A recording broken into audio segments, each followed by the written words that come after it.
ইনকিউবেটরে কোয়েলের ডিম থেকে বাচ্চা ফোটানোর জন্য নির্দিষ্ট নিয়মাবলী অনুসরণ করা অত্যন্ত গুরুত্বপূর্ণ। সঠিক তাপমাত্রা, আর্দ্রতা এবং ডিম ঘোরানোর নিয়ম মেনে চললে বাচ্চা ফোটার হার অনেকাংশে বৃদ্ধি পায়। ইনকিউবেটরে ডিম বসানো এবং ইনকিউবেটর পরিচালনা নিয়ে আজকের ভিডিওটি। ইনকিউবেটরে ডিম দেওয়ার আগে যা অবশ্যই খেয়াল রাখতে হবে: ১. ডিমগুলো জীবাণুমুক্ত কিনা। ২. ডিমগুলো বেশি দিনের পুরানো কিনা। ৩. ডিম সংরক্ষণের ক্ষেত্রে অবশ্যই তাপমাত্রা কম এমন জায়গায় ডিম সংরক্ষণ করতে হবে। ৪. ডিমের সাইজ। একেবারে ছোট সাইজের ডিম মেশিনে দেওয়া উচিত নয়, এক্ষেত্রে বাচ্চা হওয়ার হার কমে আসে। ৮ গ্রামের নিচে ডিমের ওজন হলে সেই ডিম থেকে বাচ্চা হলেও সেটি দুর্বল ও স্বাস্থ্যহীন হওয়ার সম্ভাবনা থাকে। চলুন এবারে জেনে নিই ইনকিউবেটরে ডিম স্থাপনের নিয়ম। ইনকিউবেটরে ডিম দেওয়ার আগে কিছু বিষয় খেয়াল রাখতে হবে। ১. ডিম বসানোর সময় ডিমের মোটা অংশটি ওপরের দিকে এবং সরু অংশটি নিচের দিকে রাখতে হবে। ২. ডিম বসানোর আগে অবশ্যই কন্ট্রোলারের সেন্সরগুলো পরিষ্কার করতে হবে। ৩. ডিম বসানোর কমপক্ষে ২ ঘন্টা আগে মেশিন চালু করে রাখতে হবে। মেশিনে কোনো ত্রুটি আছে কিনা সেই দিকে লক্ষ্য রাখতে হবে। ইনকিউবেটরে তাপমাত্রা, আর্দ্রতা ঠিক আছে কিনা সেটির দিকেও লক্ষ্য রাখতে হবে। সরাসরি সূর্যের তাপ পায় না এমন জায়গায় মেশিনটি রাখতে হবে।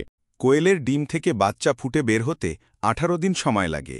এই ১৮ দিনের প্রথম ১৫ দিনকে বলা হয় সেটার এবং শেষের ৩ দিনকে বলা হয় হ্যাচার। মূলত এই শেষের ৩ দিন ডিম ঘুরানো বন্ধ রাখতে হয় এবং এটিই হল ডিম থেকে বাচ্চা ফুটে বের হবার সময়।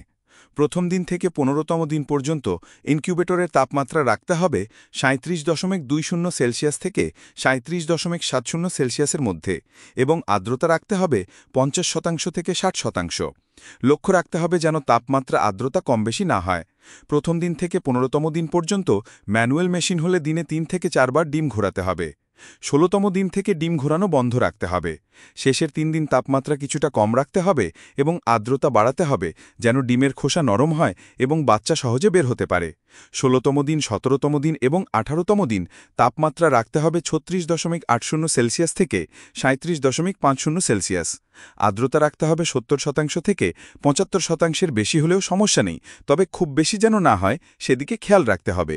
আমাদের যে ভুলের কারণে আমরা বাচ্চা কম পাই তা হল শেষের ৩ দিন বারবার মেশিনের ঢাকনা খুলে দেখি কটা বাচ্চা বের হয়েছে, যার কারণে তাপমাত্রা ও আর্দ্রতা কমে যায়। ডিম থেকে বাচ্চা ফোটার ২৪ ঘন্টা পর সেগুলোকে বের করে ব্রুডিংয়ে দিতে হবে। সঠিক ব্যবস্থাপনায় কোয়েলের ডিম থেকে বাচ্চা ফোটানো একটি লাভজনক প্রক্রিয়া হতে পারে। উপরে উল্লিখিত নিয়মাবলী যথাযথভাবে অনুসরণ করলে ভালো ফল পাওয়া সম্ভব। আজ এ পর্যন্তই। সামনের ভিডিওতে ব্রুডিং নিয়ে আলোচনা করব ইনশাআল্লাহ।